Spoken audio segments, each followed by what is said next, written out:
Assalamualaikum warahmatullahi wabarakatuh. Perkenalkan, nama saya Yobi Fajri Rinandi, ingin menjelaskan tentang jurnal review jurnal pengembangan sistem informasi geografis untuk pendonor darah dengan algoritma Distract berbasis Android.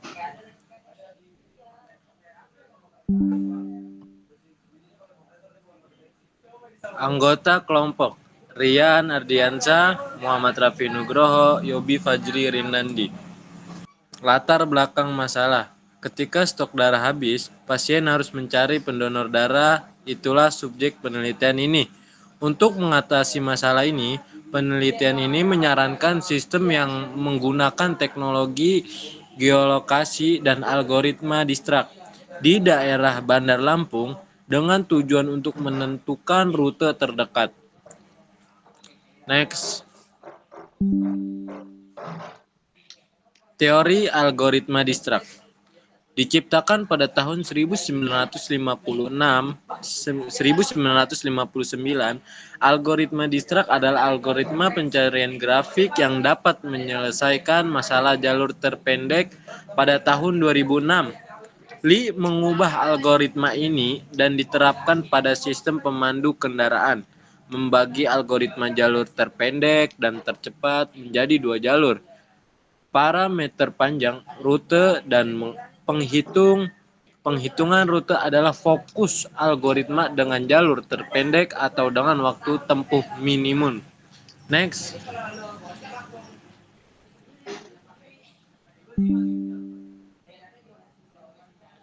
Manfaat penyelesaian masalah. Pendonor darah dapat dengan mudah menemukan lokasi terdekat untuk mendonorkan darahnya. Kedua, mengakses hanya perlu dengan smartphone saja. Yang ketiga, penggunaan bisa request untuk golongan darah yang diinginkan. Next. Tahap 1, metode penyelesaian. Untuk menyelesaikannya, hanya cari jarak terpendeknya saja, jarak dari node A ke E. A. Jalan Teku Umar posisinya User. B. Jalan Zeza Pagar Alam. C. Jalan Sultan Haji. D. Jalan Kota Sepang. E. Jalan Imam Bonjol posisi pendonor darah. F. Jalan Urip Sumoharjo. G. Jalan Anggrek. H. Jalan Melati. Jadi yang di tahap ini kita mencari jarak terpendek dari not A ke E, dari Jalan Teku Umar sampai ke Jalan Imam Bonjol, seperti yang dijelaskan di gambar yang di samping ini. Next.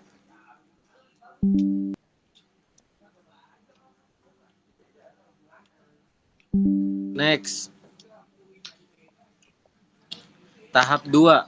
Diketahui not A sampai B memiliki jarak 130 karena A tidak memiliki bobot.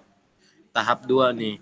Seperti gambar yang di samping ini, dari A menuju B itu memiliki jarak 130. Karena si A-nya ini tidak memiliki bobot. Next.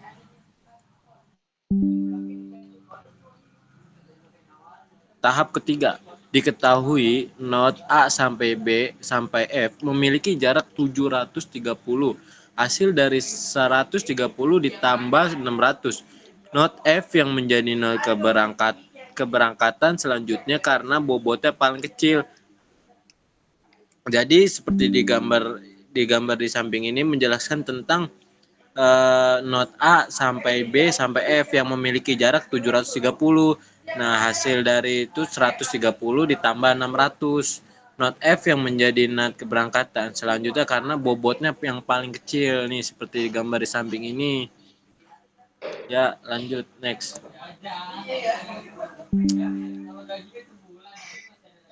Tahap keempat. Diketahui not A sampai B sampai F sampai G memiliki jarak 2330. Hasil dari 130 ditambah 600. Not yang selanjutnya adalah not G karena not sudah terjamah. Nih seperti digambar di samping ini yang dijelaskan. Ya, di sini tahap 4 itu diketahui notnya dari A sampai B sampai F sampai G memiliki jarak 2330. Hasilnya dari 130 ditambah 600. Nah, kenapa G-nya ini? Karena not yang selanjutnya adalah not G karena not sudah terjamah. Nih yang tahap keempat. Next.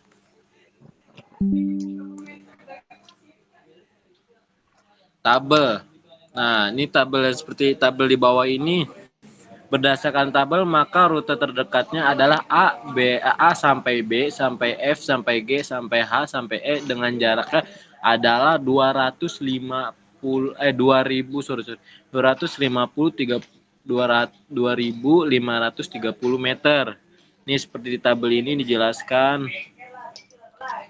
Next.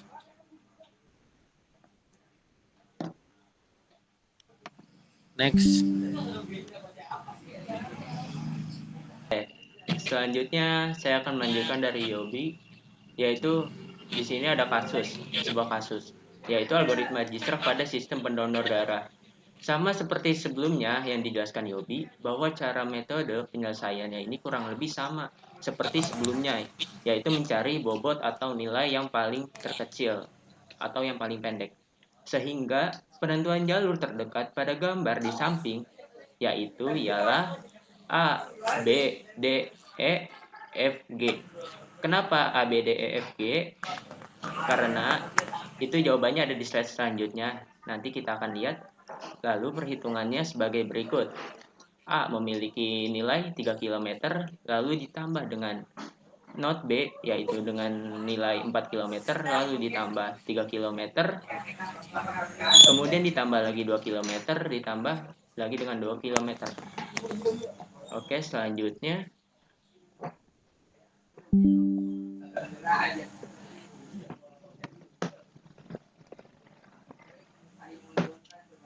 seperti slide sebelumnya, maka rute terdekat menuju posisi user menuju A menuju lalu yang dituju yaitu node G dengan jarak yaitu 12 km.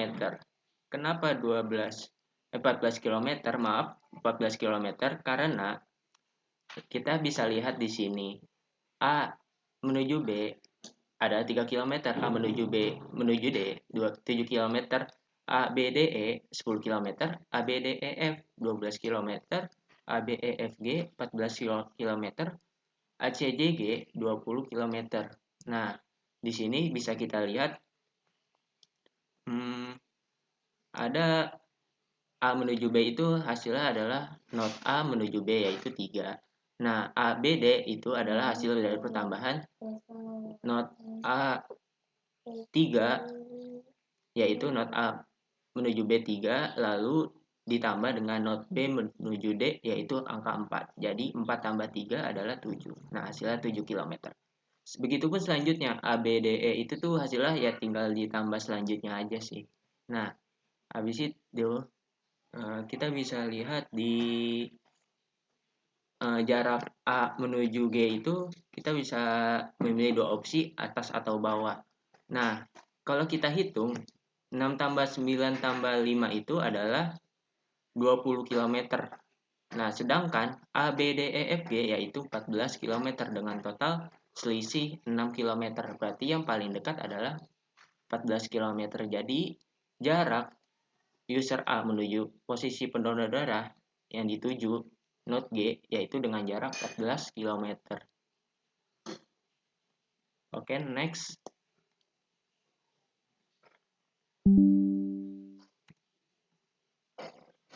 Nah, di sini ada contoh case, yaitu tahap yang pertama, menentukan rute terpendek menuju pelayanan kesehatan. Di sini mungkin kurang jelas ya gambarnya.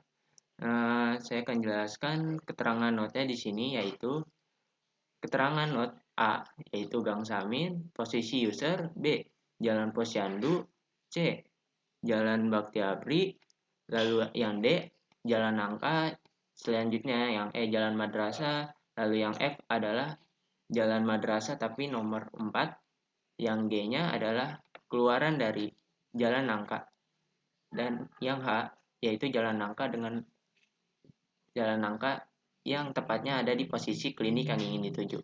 Maka persoalan di sini adalah tujuannya adalah untuk menyelesaikan hanya cari jarak terpendeknya saja dari node A sampai H.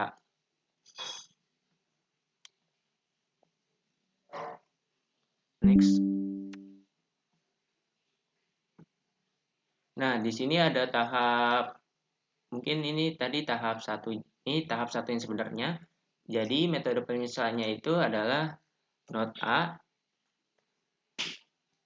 node A itu yang ini, lalu dengan node tujuan H, setiap edge atau garis yang terhubung antar node yang juga telah diberi nilai. Kita bisa lihat nilai-nilai di sini itu sudah diberikan supaya bisa kita kerjakan. Dari mana asal mula dia kenapa bisa berbentuk seperti ini. Oke, kita lanjut.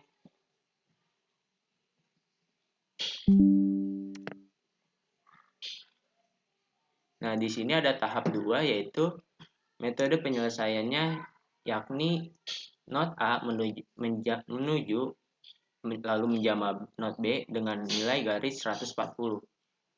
Kenapa hanya satu saja? Karena node A itu tidak memiliki nilai bobot di belakangnya.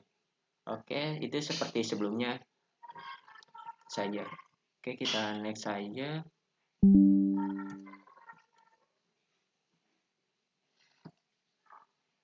Lalu tahap ketiga yaitu node B menjadi titik keberangkatan selanjutnya.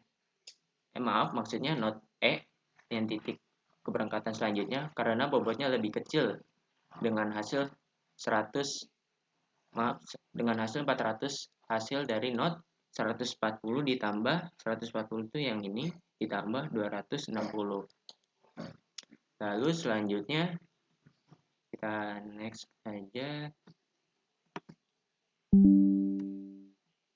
Tahap keempat. Nah, di sini ada tahap berikutnya yaitu node E menjadi titik keberangkatan untuk menuju node F dikarenakan memiliki bobot lebih kecil dibandingkan node dengan hasil 640. Nah, untuk hasil 640 sendiri yaitu hasilnya dari node A menuju node B ada 140 lalu ditambah node B menuju node E yaitu 260. Lalu selanjutnya adalah node E menuju F yaitu 240. Kemudian jarak-jarak ini pun ditambah lalu hasilnya adalah 640. Kita next aja.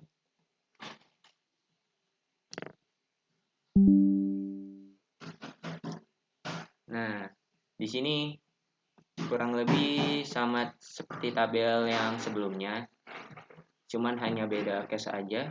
Hasil penyelesaiannya yaitu berdasarkan tabel di atas, maka rute terpendeknya adalah ABEFGH dengan jarak 820 meter. Kenapa? Karena supaya lebih jelasnya lagi nih saya akan besarkan. Mencari rute A menuju E. Lalu di sini ada jarak km atau meter. Nah, di sini node pertama ya yang A menuju B yaitu 140. Lalu node A menuju B menuju E yaitu 400 meter. Nah, saya singkat aja ya.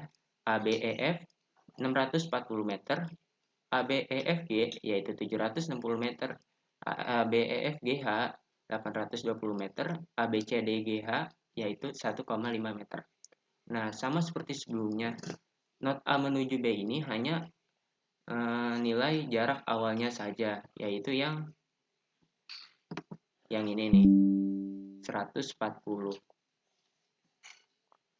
Nah, lalu ABE sama saja, yaitu 400 hasil dari pertambahan node A menuju B lalu menuju E. Jadi pertambahan dari 140 ditambah 260. Nah, begitupun selanjutnya yang ABEF lalu yang ABFGH dan seterusnya. Jadi di sini kita lihat adalah jarak terjauhnya adalah yang menuju ke atas yaitu ABCDGH yaitu dengan jarak 1,5 meter. Nah, balik lagi kita bahas algoritma Dijkstra, yaitu mencari jalur terpendek dengan nilai terkecil. Maka yang kita gunakan adalah jalur bawah, yaitu ABEFGH dengan jarak 820 meter. Jadi hasilnya adalah 820 meter merupakan jarak terpendek atau rute terpendek. Oke, selanjutnya kita next aja.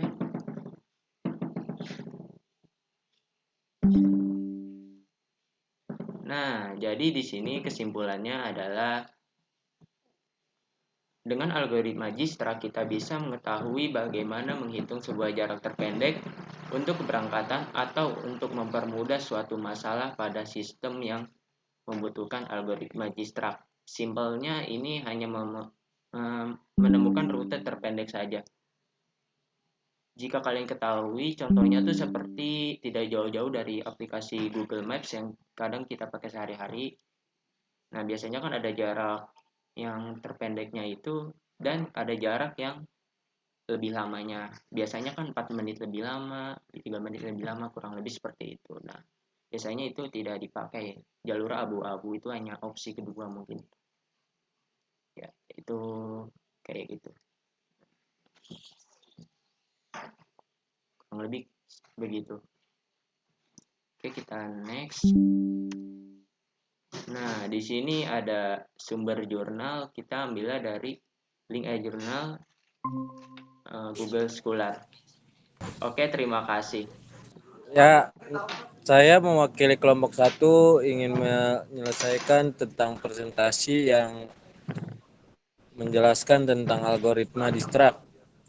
Saya dan Rian undur diri. Sekian dari saya. Terima kasih. Wassalamualaikum warahmatullahi wabarakatuh.